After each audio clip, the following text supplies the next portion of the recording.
देखिए दोस्तों, कुछ चीज़ें ऐसी होती है ना जो हमारे हाथ में बिल्कुल नहीं होती है। उस पे सिर्फ़ विश्वास करके ही जिया जा सकता है और उसको पाया जा सकता है। तो मैं बात कर रहा हूँ कि बिहार डीएलएड 2024 में जिनका मार्क्स 60 मार्क्स से कम है और वो चाह रहे हैं कि भाई इस बार मेरा कैसे भी करके मेरा कॉलेज मिल जाए। सरकारी कॉलेज सभी चाह रहे हैं कि मेरा सरकारी कॉलेज में हो, सिर्फ़ और सिर्फ़ एक ही रीज़न है, उनका आर्थिक स्थिति कमज़ोर होने की वजह से वो चाह रहे हैं कि मेरा प्राइवेट कॉलेज नहीं सरकारी कॉलेज मिले। और उनके लिए बहुत ही इम्पोर्टेंट है कि भाई किसी तरह से सरकारी कॉलेज एक बार मिल जाए, ताकि हम एक बार टीचर बन जाएं और समाज को सेवा करूं और बच्चों को पढ़ाऊं और अपने फैमिली को एक सपोर्ट करूं। ठीक है, तो यही सभी लोग चाह रहे हैं। तो मैं इस वीडियो में आप सभी को एक चीज़ बताने वाला हूं। ठीक है, तो उसको आराम से ध्यान से सुनिएगा। तो शुरू से लेकर के लास्ट तक जो भी चीज़ें मैं बताने वाला हूँ, आप सभी के लिए बहुत ही काम का है और बहुत ही इम्पोर्टेंट है। तो वीडियो को शुरू से लेकर के लास्ट तक देखिएगा। चैनल पर नए हैं तो चैनल को ज़रूर सब्सक्राइब कर लीजिएगा। आपके लिए बहुत ही ज़रूरी है ये जानना कि देखिए, जिनका 60 मार्क्स आया हुआ है, 60 मार्क्स से कम आया हुआ है, उनके लिए मैं एक चीज़ क्लियर कर देता हूँ कि आपको जो चांसेस है ना, आप यदि आपके पास 60 मार्क्स आया हुआ है, 60 मार्क्स आपके पास आया हुआ है और आप चाह रहे हैं कि आपका गवर्नमेंट कॉलेज इतना पर मिल जाए, 60 मार्क्स आया हुआ है, 60 मार्क्स तो आया हुआ है और हो सकता है इससे कम हो, 58 हो सकता है 55 हो सकता है 45 हो सकता है वो 50 हो, और इसी के आसपास में आपका मार्क्स आया हुआ है। तो इस केस में आपके पास जो चांसेस है कॉलेज मिलने का, वो तो 100% श्योर है कि आपके पास जो कॉलेज मिलेगा वो प्राइवेट कॉलेज मिलेगा, प्राइवेट कॉलेज ही मिलेगा। तो आपको तो लगेगा कि सपना तो पूरा नहीं होगा सरकारी कॉलेज का।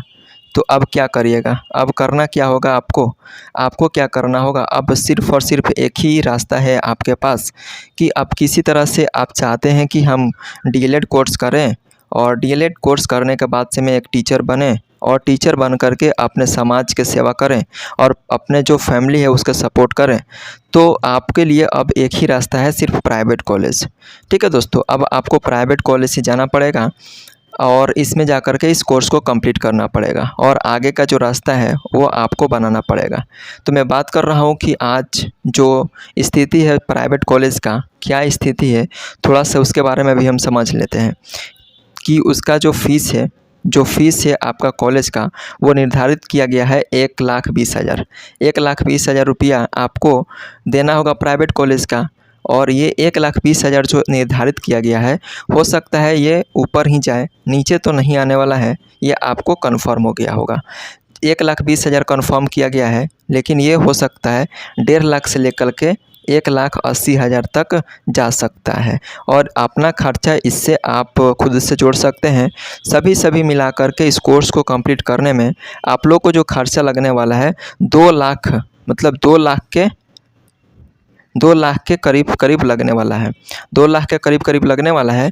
तो आप इस कोर्स के करने के लिए इंटरेस्टेड हैं तो आप इसको करिएगा, नहीं तो आप अपना दूसरा रास्ता कुछ बना लीजिएगा। ठीक है, बहुत सारे हैं इस दुनिया में चीज़ें करने के लिए, बहुत सारे चीज़ें हैं, आप भरमार पड़ा हुआ है इस दुनिया में चीज़ें करने के लिए। बस आपको सिर्फ़ और सिर्फ एक अच्छा सा केंद्र को चुनना पड़ेगा, अच्छा सा उसके लिए एफ़र्ट मारना पड़ेगा और अच्छी तरीके से उसके पूरा डिटेल में आपको जानकारी लेना पड़ेगा। तभी जा कर के वो आपके पास जो रास्ता बनेगा वो बिल्कुल आसान रास्ता बनेगा, तब जा कर के आप कुछ जीवन में हासिल कर पाइएगा। तो अब जो हम बात करने वाले हैं ना, आप तो समझ गए होंगे ना आपके पास कितना चांसेस है। तो जिनका भी मार्क्स 60 मार्क्स से कम आ रहा है, 60 मार्क्स से कम आ रहा है, वो अब क्या करें? वो अब इस केस में क्या करें? उनको तो चांसेस है कि प्राइवेट कॉलेज में मिले। और आपको पता था कि इस बार जो पासिंग मार्क्स था वो 36 मार्क्स था और जिनका था वो 44 मार्क्स था। ठीक है, जो कैटेगरी से थे उनका 36 था और जो जनरल वनरल से थे वो 44 मार्क्स के आसपास में था। तो इतना पास हो जाना ही केवल आपको कॉलेज नहीं दिलाएगा। पास हो गए तो आप सोचेंगे मेरे को कॉलेज मिल जाएगा, लेकिन ऐसा नहीं है। ठीक है, आपको समझना होगा बात को, ऐसा बिल्कुल नहीं है। आपको समझ कर ही आप पास हो गए हैं इसका मतलब नहीं कि आपको कॉलेज मिल जाएगा। ठीक है, तो आपको ये समझना होगा कि आपको कॉलेज नहीं भी मिल सकता इतना मार्क्स पे। आपको ठीक है, आपको कुछ और ही करना पड़ेगा और हो सकता है कि आप कुछ और में एडमिशन लें और वहाँ पे आपका वो सही साबित हो जाएगा। ठीक है, तो आप बैठे मत रहिए, आप कहीं न कहीं कोई भी कॉलेज में आप एडमिशन ज़रूर ले लीजिए। आप कोई भी कॉलेज में एडमिशन ले लीजिए, ताकि ये जो साल है ना, लगभग 8 महीना अब बीतने वाला है। 8 मंथ ये क्या हो गया, बीत जाएगा अब कुछ ही दिनों में, और आधा से ज़्यादा तो बीत गया है। अब मात्र 5 से 6 महीना बचा हुआ है और इसमें ही आप लोग तो जो 1 जनवरी था उस दिन में बहुत सारे शपथ लिए हुए थे कि मैं इस साल के लास्ट में बहुत कुछ अचीव कर लूँगा अपने फैमिली के लिए, अपने लिए। ठीक है, तो बहुत सारी चीज़ें करने के लिए सोचे थे, लेकिन 8 महीना बीत गया है, अभी तक आप लोग एडमिशन या फिर कुछ नहीं किए हो। तो अब 5 से 6 महीना में आपके पास जो कुछ भी है उसको सब कुछ जान लगा दीजिए, सभी कुछ झोंक दीजिए, तब जा कर के आपको इसमें कुछ हो सकता है। नहीं तो आप लोग ऐसे ही बैठे रह जाओगे और ये साल भी निकल जाएगा। ठीक है दोस्तों, तो आपको बैठे नहीं रहना है, कम मार्क्स से तो आपको एक्सेप्ट करना पड़ेगा और आपको सच्चाई पे उतरना पड़ेगा, तभी जा कर के आप इससे निपट पाओगे। ठीक है, तो आप कुछ ना कुछ अपने लिए रिसर्च करते रहिए और जो अच्छा लगे उसको एक्सेप्ट करके आगे बढ़ते रहिए। ठीक है, तो जो सेकंड मेरिट लिस्ट है ना, सेकेंड मेरिट लिस्ट वो आपको तो पता है कि 2 अगस्त को आने वाला है, और उसमें हम बात करें जो डॉक्यूमेंट्स लगने वाले हैं,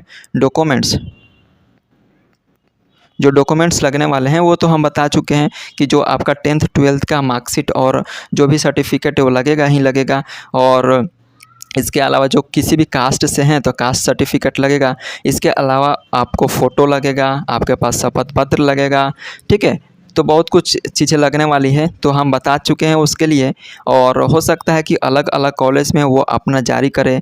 ठीक है, हम एक वीडियो बनाए हुए थे, जैसे कि हम बनाए हुए थे एक चंपारण का, जिसमें वो खुद रिलीज़ किया गया था क्या क्या लगेगा। तो आप ऑफिशियल वेबसाइट पर उसका विजिट करिएगा, तो वहाँ पे हर कॉलेज का जितना भी कॉलेज है ना, जितना भी कॉलेज है उसका डॉक्यूमेंट्स वहाँ पे पता चल जाएगा। ठीक है, तो इसका टेंशन ज़्यादा मत लीजिएगा। ठीक है, और हम बात करें आपके, यदि आपके पास कोई भी प्राइवेट कॉलेज भी मिलता है ना, प्राइवेट कॉलेज मिल जाता है, तो आपको बिल्कुल एडमिशन ले लेना है। नहीं घबराना है कि भाई प्राइवेट है तो हमें एडमिशन नहीं लेंगे, भाई ले लेना है एडमिशन। ठीक है ना, किसी तरह से एडमिशन ले लीजिएगा।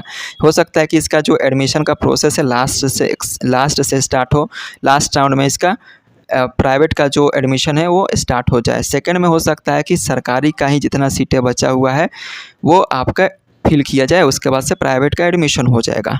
तो आप लोग को ये क्लियर हो गया, जितना भी क्वेश्चन था हमने आपको बता दिया है, और फ़ी ओ के बारे में आप लोग डिटेल में समझ गए होंगे कि 1,20,000 लगने वाला है। सबसे पहले जब आपका सेकंड मेरिट लिस्ट में नाम आएगा तो वहाँ पे 3,000 रुपया दे करके आपका जो भी कॉलेज मिला हुआ है वहाँ पे जाइएगा, वहाँ पे सीट को अपना जो सीट होगा, सीट अलॉटमेंट वहाँ पे आपको देना पड़ेगा, तब जा कर के अगला बार आप एडमिशन ले पाओगे।